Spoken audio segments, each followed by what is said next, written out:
I want to tell you a story about a journey into the energy of abundance. It is an intuitive spiritual journey that has taken me all over the world and is still continuing. Where it will end, I don't know, although I do get glimpses sometimes. But even though it is not finished yet, it is already valuable in terms of giving us a step-by-step guide into embodying all facets of abundance. Relationships, money, health, joy, laughter, contentment, all facets of our lives, and all of the energy facets of abundance. You see, it started during lockdown. Like most of you, I spent a few days just getting used to all the new restrictions on my movement. I love spending time in nature, so that part was especially hard for me. And then I watched some Netflix and I read a few books. I even put together a course for some of my fellow entrepreneurs to put their courses online, just because the world is shifting that way and I could help. But then a funny thing started happening. These cards started coming through. An oracle card deck that was being born, giving us an idea of really embodying all the facets of abundance in our life and where the blocks are that are keeping us from actually accessing that energy. And so these cards started coming through in my dreams, in meditations, in unguarded moments while I was chopping some onions in the kitchen to make a dish. Even in the morning, lying drowsily in my bed, watching the sunlight play hopscotch over the curtains. And it's been such a wonderful journey, just getting these cards and exploring them and translating their energy and their messages visually and with words. And when I got to the 10th card, it got really interesting. You see, I've always felt that I am destined, part of my life purpose is to somehow work with sacred energy places, power places on earth, and somehow activate or harness or make that energy accessible for our healing and for our ascension and for our expansion.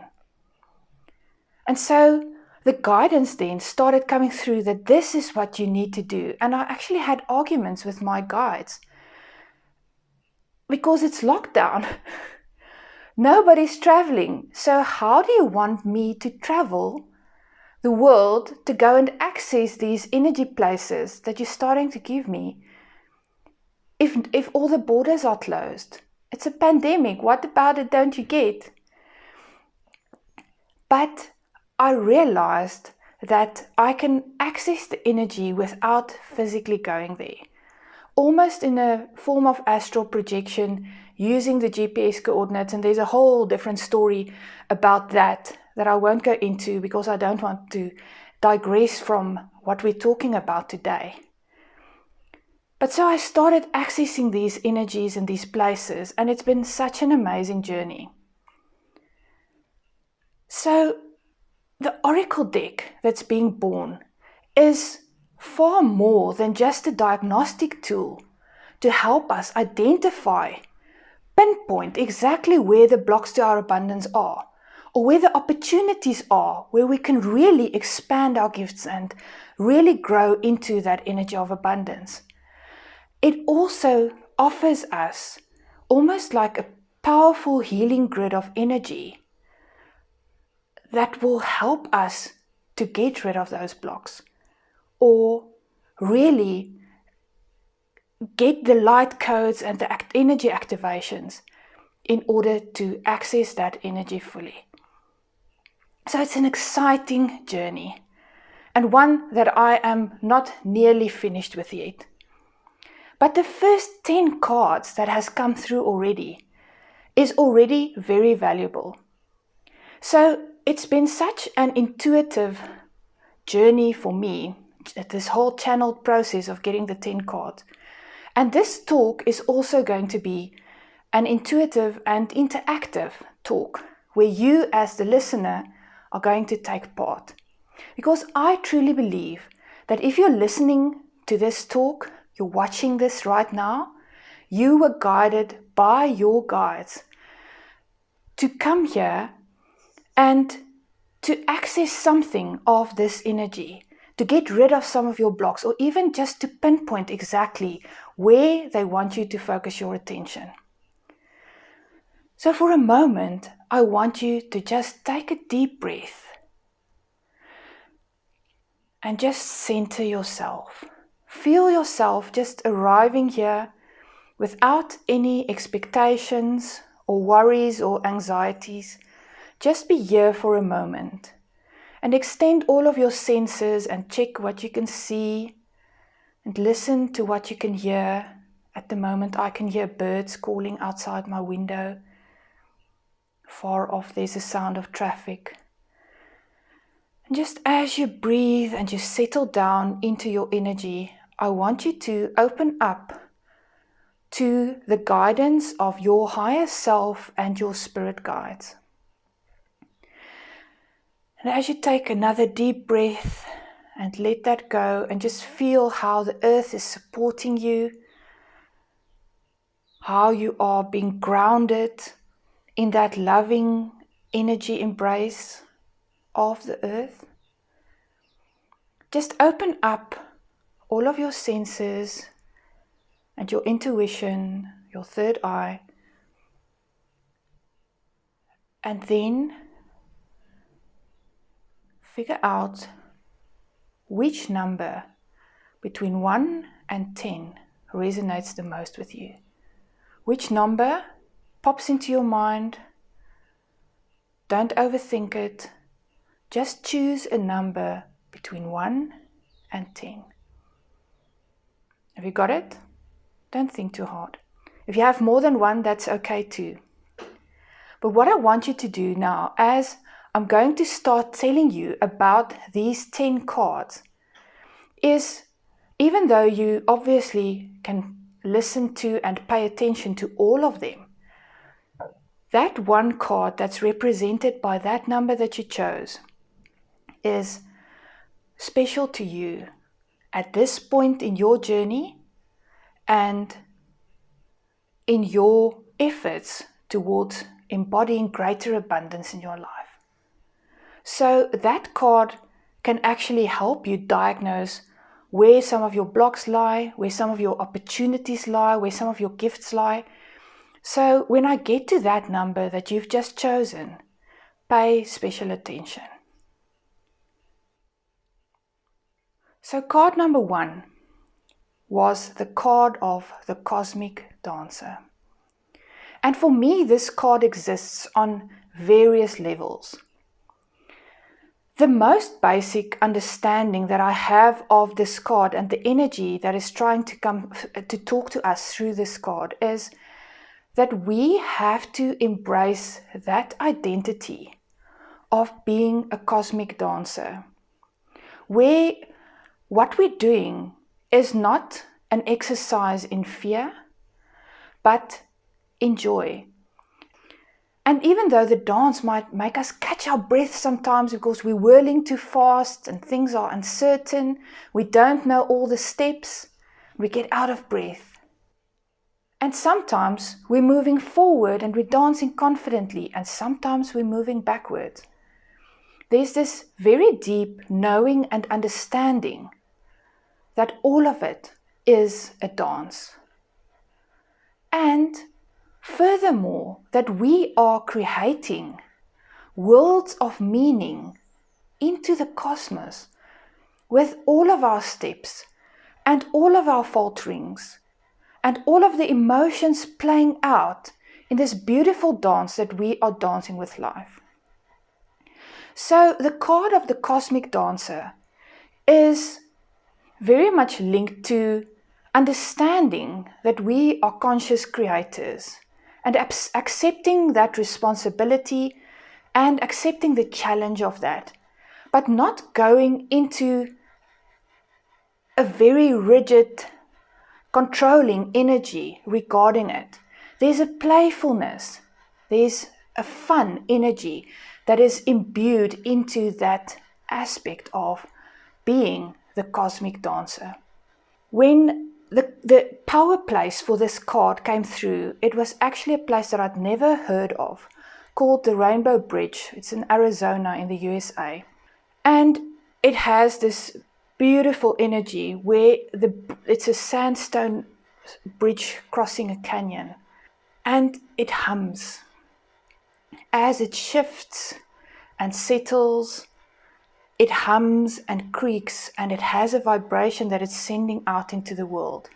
And part of the energy activation of the Rainbow Bridge is going to be activating some of that hidden DNA that we have and that we haven't activated before. And we're using that and sending that out into the world through the Rainbow Bridge. So it's beautiful.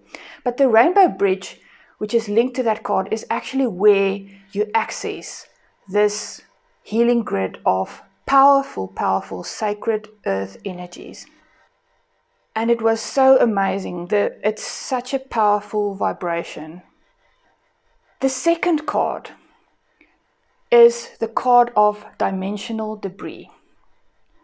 Now, I've always known about past lives, or I won't say always, but along my spiritual journey, I have explored the aspects of my life that I can access and that my guides wanted me to work with in terms of some unresolved things, some themes that came out through some of those lives, some of the lessons that I needed to learn that were linked to those lives.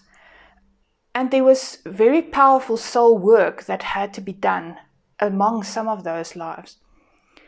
But I think I've come to realize, and I've been told and been shown, that what we're calling past lives is actually not that past.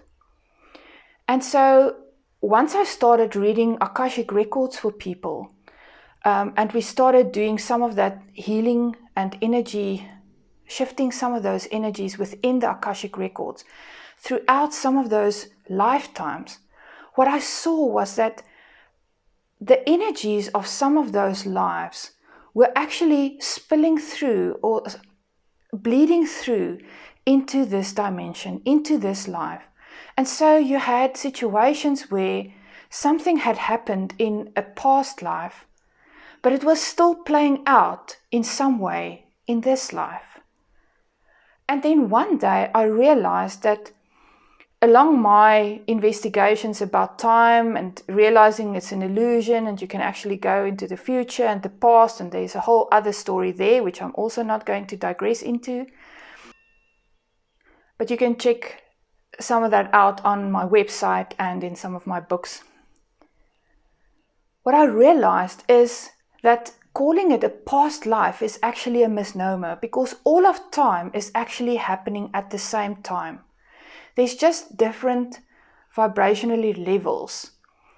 And so we're still, through the entanglement, the quantum entanglement of electrons, we're still linked to all of those lives still. So we live in a multiverse, a multidimensionality of lives. We've got this sort of oversoul. And our life now is one aspect of a much greater picture, and we're energetically linked to all of them. So the card of the dimensional debris is actually an indicator that there are some stuff that's playing out in some of your other concurrent lives, not past lives, that are causing an effect in this life and that's blocking you from your abundance. So one of these that actually were at play in my life is that I have had past lifetimes where I actually took a vow of poverty. And unless you actually go and change the energy of that, then somewhere there will always still be that energy playing through in your life.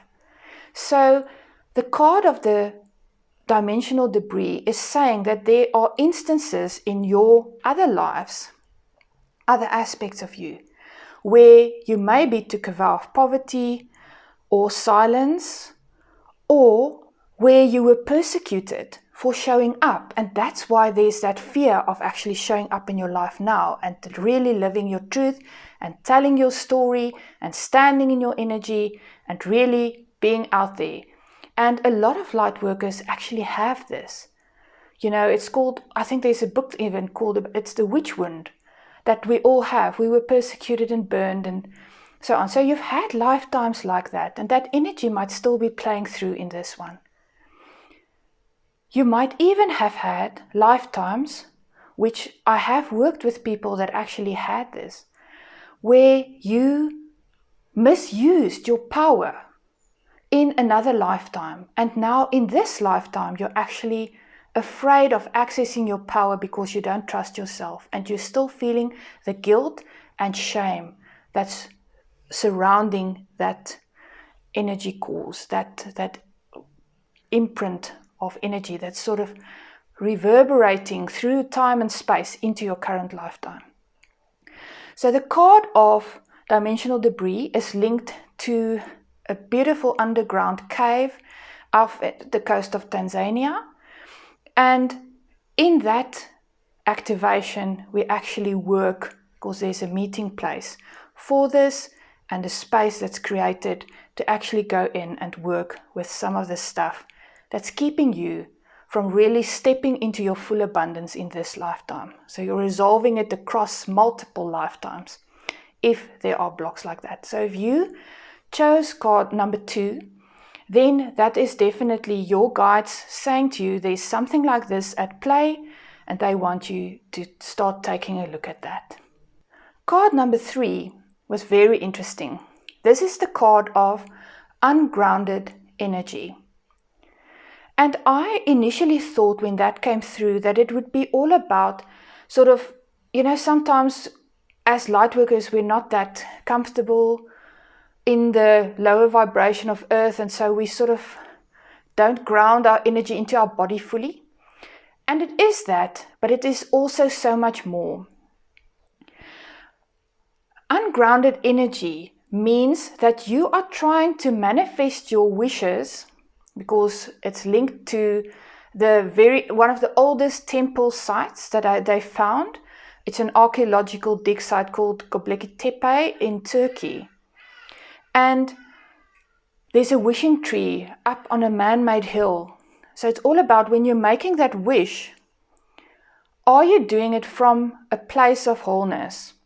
So it's working with all of those parts of you that you actually think ugly or disgusting or unworthy.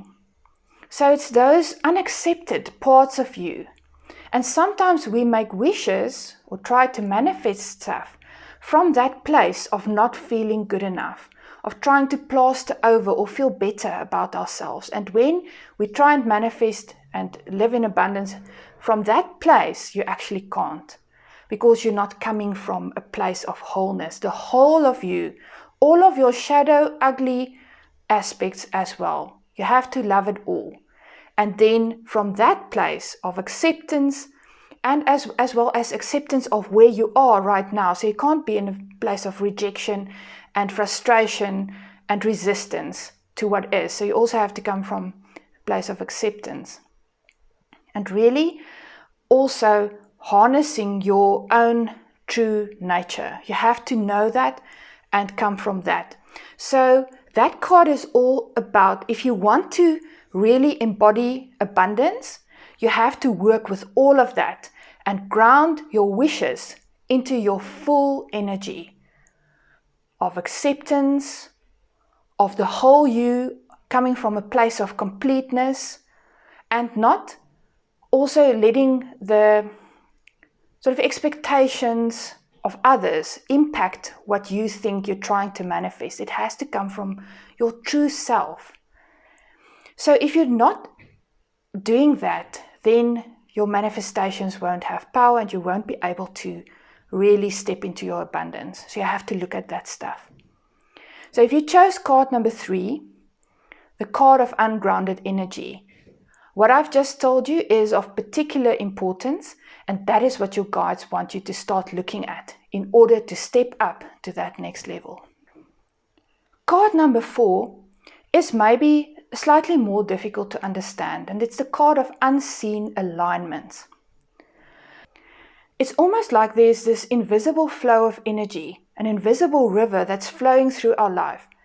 And sometimes when we try and manifest and go outside of that or go in another direction, our manifestations don't work. So there's this alignment with your soul purpose, which you can't see, it's invisible. But it affects what you're doing, it affects your life, it affects the outcome of some of your manifestations. And so if you're out of alignment with that unseen flow of energy and destiny that's there in your life, then you are not going to be able to step into your true abundant nature. And this one, the blocks around this, which was linked to a very powerful place right almost close to San Diego. It's called Mount Tecate, which is a place of power. And it is all about really stepping into your own power, where you're not giving your power away to other people, to societal ideas, to power structures around you, belief systems, religions, etc., but where you're really stepping into your own power. And when you're coming into your own power, you actually are able to then step into your full abundance, because once you're in your own power, you'll be able to discern the guidance and the direction of that flow, the unseen alignments that's trying to guide you into your best life. It's trying to guide you towards that abundant place. So it's important that we actually work on those power issues. Where have you given your power away? So if you chose card number 4, then it's all about that. Where have you given your power away? Where are you not stepping into your own power? Where are you out of alignment? Where have you allowed the expectations of others to take you off course? And if you chose this card, then this is what your guides want you to look at. Card number 5, Chains of Struggle. This one is all about the natural law that if you give up your attempts at control and struggle, then you'll float. So it's all about this paradigm of struggle into which we were born. This belief system that no pain, no gain, and you have to work hard for everything you get, and you almost have to earn your miracles and your worthiness, where you are judging yourself for your darkness and realizing that the only abundance you lack is actually the abundance you're not allowing into your life because of these belief systems, because of these chains of struggle that you have bound yourself with. And the power place that's linked to this card is actually Rennes-le-Château in France, which was a fascinating energy to explore. Our guide there was actually Mary Magdalene, and it was very much about stepping almost into the divine feminine, but working with the tree of life and the different pathways in the Kabbalah and doing an unbinding of the things that have kept you in struggle, the different belief systems, the different aspects of power in our world which have tried to keep you in struggle for whatever reason. So if you chose card number 5, then your guides want to focus your attention on this struggle paradigm that you've adopted somehow, and that you're trying to let go of, but that maybe you haven't been able to fully, where you're not really able to make yourself believe that an abundant life is your legacy. It's your birthright. You don't have to live in struggle, despite all of the programming in the world that says that you do. So card number 5 is all about breaking those chains so that you can effortlessly float into your perfect life of abundance in all aspects. Card number 6 was probably one of my favorites. You see, it's called Vibration of Bliss, and it was linked to the Hathor Temple in Egypt. And that activation was actually the first time when I really realized how, over the years, many thousands of years, there had been so many attempts to deface and repudiate the power of the divine feminine. So it was very, very sad in a way to realize the weight of history that actually had been doing this. But it was also such an empowered moment for me to realize that despite all of those gigantic efforts to suppress the divine feminine, it is still there. It is still strong and kind and compassionate and loving. There in that place, but also within me. And for the first time, I really stepped into my own divine femininity. And it was an amazing, amazing activation. But the card itself is all about how we need to really step into a vibration of bliss in order to live an abundant life. So just think back to when you were a little boy or a girl and you were on the swings and you were swinging backwards and forwards. Can you remember the feeling of exhilaration as the wind whipped through your hair and you tried to reach higher and you realized that even a swing back was only to help you gain momentum for a higher swing going forward, and you were going higher and higher until you felt that like you could touch the face of the sky itself.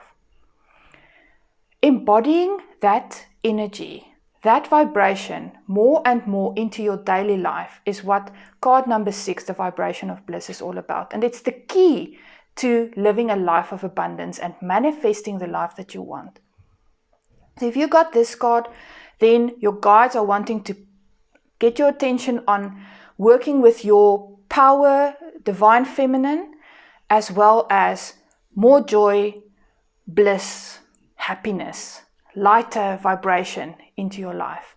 They want you to focus on that. Card number 7 is called the lighted path, and this is a very interesting one. So it says that basically, as we're walking this lighted path, the pathway for us is being lighted. So there's all of this light that's coming in to help guide us. But it's a simultaneous walk. So as we're walking through life, there's all this guidance that's coming in, that's lighting our path, that's helping us. But at the same time, we're also walking inward into the dark spaces inside of us. And as we're lighting those up, there's more light that's available, that we're shining into the world, and there's more light available to guide our way. So it's this simultaneous inner-outer journey towards greater light. And this one was linked to Mount Sinai in the Sinai Peninsula. And I think that activation is the closest that I've ever really felt to God. It was just such an amazing energy of love and support and being held and being cherished that was a part of that activation, that it was just amazing. So if you chose number 7, then there's work to be done in terms of exploring your own shadow, but also walking this lighted path and following the guidance, the light that's being made available to you, because it is there, and you are very, very much loved. That's the other message of this card. Card number 8 was fascinating. So this is the card of being time bound. And so when I started investigating time and really reading up and doing my research, the quantum physics around it, the old wisdom traditions around time, etc., because I've been fascinated by it for a long time, I found out that the Greeks actually had two words for time. They had the word chronos and kairos. So chronos is the time that we know. It's the measured hours, days, calendar months, etc. Kairos is God's time. It's the perfect moment. And it's not, you can't measure it, but it's sort of the time when the apple ripens. That perfect moment, you can't put that on a calendar and get a date and time when that will be ready. So the time-bound card is all about being bound by this chronos time and expectations of the world around that. And also getting time-bound in terms of your manifestations, where maybe you're going into an energy of feeling impatient. Why is it not here yet? So that card was actually linked to Montserrat in Spain. And it's this beautiful feminine energy. It's almost like the cosmic mother energy. It's such beautiful energy. And then there's this very almost masculine cloister of the Benedictine monks that's built right on that spot, almost trying to channel that energy and power of that place, even though it's impossible. So if you chose this card, then it means that the paradigm of time that we've been born into is somehow playing a role in terms of keeping you from living your most abundant life. And your guides want you to either start working with that energy of the cosmic mother, feeling really supported. I know the activation there was the breath activation. It was beautiful. Or it is all about sort of letting go of that paradigm of not having enough time, chasing, feeling that rush, not enjoying your moments enough, being too much in chronos and not enough kairos. So if you chose card number 8, then that's your message for today. Card number 9 was also very interesting, the wings of Pegasus. And it's all about stepping into your own extraordinariness. So if you're a horse, growing those extra wings, because winged horses are very unusual and very special. And this was linked to actually the Native American horse bloodlines that's come down from when horses developed in North America, and then also the energies of the Black Hills, specifically Bear Butte and what's called Devil's Tower, which is very unfortunately named and doesn't reflect that energy at all. And that is all about really stepping into your own extraordinary nature and unlocking the extraordinary gifts that's lying dormant within you. So if you chose this card, then there's great potential for expansion and actually activating some of that ancient DNA that you have that's lying there dormant, so that you can step into your own wings of Pegasus. So if you chose that, that's your message. Card number 10 was the wilding. And the wilding is almost the exact opposite of the taming. So the world has tamed us and told us what emotions is acceptable to feel. Good girls don't swear. Good girls don't feel angry. Boys don't cry. So we've been told that we've been tamed. That's the message of this card. And there's a primordial power within you that's linked to your emotions and your true wild nature that's lying dormant there, that's being smothered in this blanket of civilization that needs to come out in order for you to live your most abundant life. So if you chose this card, which was linked to a beautiful, I can't even describe to you the energy of that place, but it's linked to La Gomera, which is one of the Canary Islands just off the coast of Morocco. But if you chose this card, then there's a wild aspect of you that's been pounded on for far too long, and that needs to come out. And that is your message from your guides. So which of these cards were you drawn to? Where is it that your guides want you to focus your attention along your ascension journey?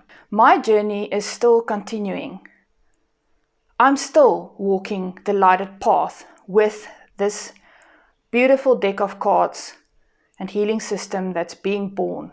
But as you too walk your lighted path, may you increasingly dance with the vibration of bliss as you step more fully into your unseen alignments, your unchained power, and your wild and unbound wholeness to find your own personal, unique, extraordinary wings of Pegasus.